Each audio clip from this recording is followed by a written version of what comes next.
सांगितल्याप्रमाणे पौष पौर्णिमेनिमित्त श्री क्षेत्र स्थापनिक महाराजांची यात्रा मोठ्या उत्साहामध्ये या ठिकाणी संपन्न होत असताना काल यात्रेचा पहिला दिवस होता। 1.5 ते 2 लाख भाविकांनी काल या ठिकाणी श्री क्षेत्र खंडोबा महाराजांचं दर्शन त्या ठिकाणी घेतलेलं आहे।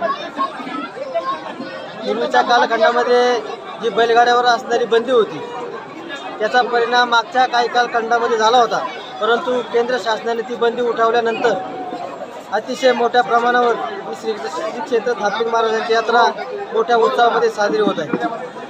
हॉटेल व्यावसायिक असतील, पाळणेवाले असतील, इतर सर्व घरोपयोगी वस्तू असतील, सर्वांची त्या ठिकाणी चांगल्या प्रकारे देवस्थान ट्रस्टच्या माध्यमातून चांगली व्यवस्था केलेली आहे, जेणेकरून हॉटेल व्यावसायिकांचा खाद्यपदार्थ असेल त्याच्यावरती धूळ उडणार नाही।